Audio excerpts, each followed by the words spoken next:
Good morning, aloha Friday, everybody. Today is Friday, March 17th. Thank you for joining us at our Economic Development and Labor and Government Operations Committee hearing at 11 a.m. in room 423. We have one measure on the agenda today, Senate Bill 1057, Senate Draft 2, relating to employment earnings, requires job listings to include an hourly rate or salary range, prohibits an employer from discriminating between employees because of any protected category established under state law, by paying wages to employees in an establishment at a rate less than the rate at which the employer pays wages to other employees in the establishment for substantially similar work on jobs, the performance of which requires equal skill, effort, and responsibility, and that are performed under similar working conditions. First up, we have Hawaii Civil Rights Commission in support.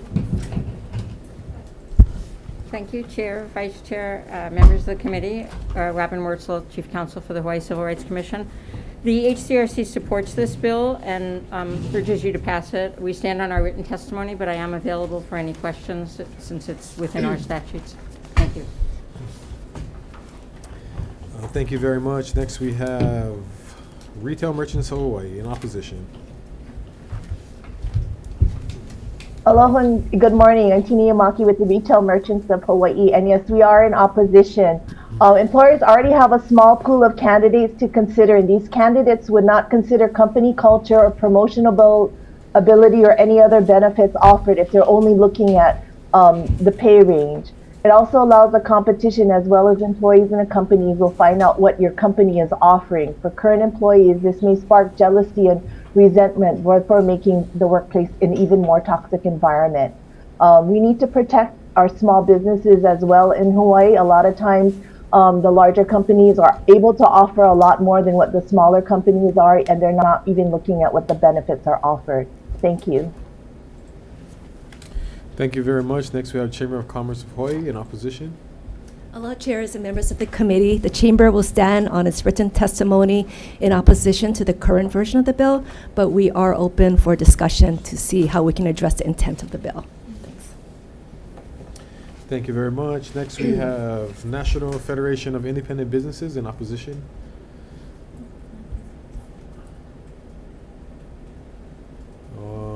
Hawaii Restaurant Association in opposition. Not present. How about Gene Evans in support? Chairs, co-chairs, members of the committee. My name is Jean Evans, and I've worked in Hawaii for 40 years. I stand on my written testimony, but I just wanted to share a couple of things about this bill and how important it is. Salary transparency is really a major step in achieving pay equity across the board. I worked in nonprofits here in Hawaii, and they notoriously don't pay a whole lot, and many of us are women. I was in executive positions and applied for a couple of executive director positions, of which I did actually get. The one that really irritated me, more than irritated me, was I applied, and it wasn't that long ago. For some of you young people, it was 15 years. But for me, it's a twinkle in my eye. I wish I were 15 years younger. Anyway, I asked what the salary was, and they said, oh, it's negotiable. So I pressed them a little bit more, and they said, it's negotiable. Come on, it's negotiable. And so they offered me a number that was about 20% more than what I'd been making, and I thought, well, this is great, I'll just take it. And about 3 months later, I found out that my predecessor had made twice as much as what I was making, with no more credentials than I had and no more experience. So I was really, first I was really angry. Then I felt so stupid because, women don't have real great skills at salary negotiation, historically anyway. So, but it got me so angry, and I realized I was being treated unfairly, and I started looking for another job. But as an executive, I've hired many people, and I've wasted hundreds of hours interviewing people who would never work for the salary that our nonprofit could pay them. And so it's really not good for employers too. So it's a win-win. And millennials, it's been shown, really appreciate pay transparency, and we need to keep them on board. You can save a lot of money on turnover. You don't have to hire temp people. And it's really easy. Nonprofits were reluctant to do this, but they have a budget. And you just take that budget and you look at that and you figure out what you can afford and put it in your budget and make your salary range. Thank you for hearing me today, and I'm here for questions. Thank you very much. That's all the people that have signed up to testify in person or on Zoom. Is there anybody else wishing to testify on this measure? Good morning. My name is Lori Temple, and I am a member of the AUW's Public Policy Committee, and I'm really excited to have this hearing today. One thing that I wanted to mention is that you all already enjoy pay transparency. As a government employee, you are assume that that's how it goes, that everyone knows what everyone makes, and it's all fair and equal. You have in the private sector, or not even for-profit or nonprofit, it's not the same. And so really hope that you pass this bill and recognize why this is a fairness issue. Thank you so much. Thank you very much. Is there anybody else wishing to testify on this measure? Seeing none, members, do we have any questions? Representative Capella. Thank you, Chair, for the Chamber of Commerce. Hi. Thank you. I noticed your opposition. I think that we've heard some really important testimony, and I think that there's a lot of data. We just celebrated Equal Pay Day a couple of days ago. Based on the testimony that we've heard today, do you think that women deserve to be paid less than a man? Absolutely not. Everyone deserves equal pay. So support equal pay. We just feel that the bill itself will not address that. Pardon me? A part of equal pay? Isn't transparency a part of equal pay? It is, but also we want to provide that opportunity to those applicants who do. So for example, if we put a salary range, we might deter some from applying just because they see the salary range. And this candidate might be actually a good candidate for the organization, perhaps finding another position for them. In addition, all businesses are not equal. There's different size, different size, number of employees, different qualifications, different number of years of service. So there's so many different factors involved, different types of benefits. So that's where we're coming in from. Shouldn't it be up to the employee to then decide what they are worth? And if that job's not going to fit them, shouldn't they know up front instead of wasting everyone's time? I don't think all employers are like that. They do provide the salary range for some, but every employer is different. Every business is different in the way they operate. And again, there's so many different factors involved in just giving a salary range itself. Okay, thank you, Chair. Thank you. Members, any further questions? Representative Perry. Thank you, Chair. This question is for Tina Yamaki. Yes. Thank you. With the topic of being, potential discrimination against women by the salaries not being disclosed, can you think of a way that we can prevent discrimination while keeping the salary range not open to open up the conversation between the employer and the candidate seeking a job during the interview?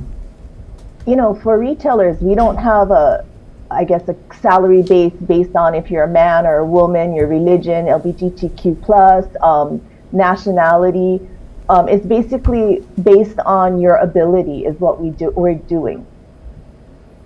So it is kind of an equal pay thing. It's just a lot of times we find out that especially the younger generation, and I can say that because I've finally become that anti-age now, where the younger generation they're chasing the dollar.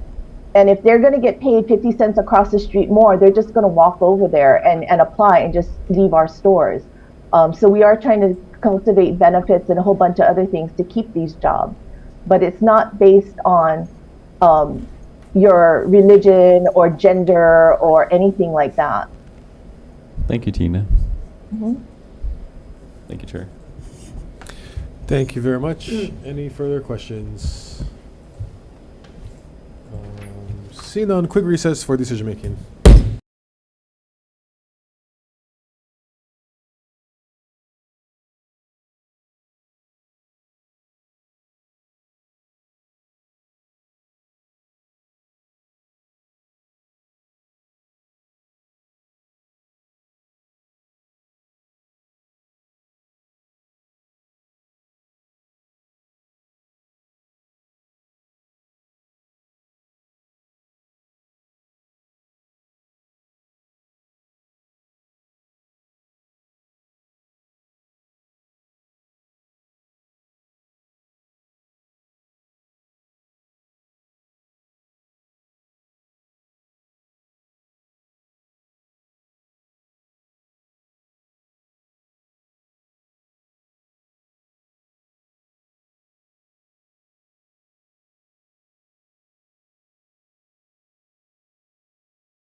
Welcome back for decision making for our one measure on the agenda for Senate Bill 1057. Thank you very much for everybody's testimony. We see we have some varying opinions out there.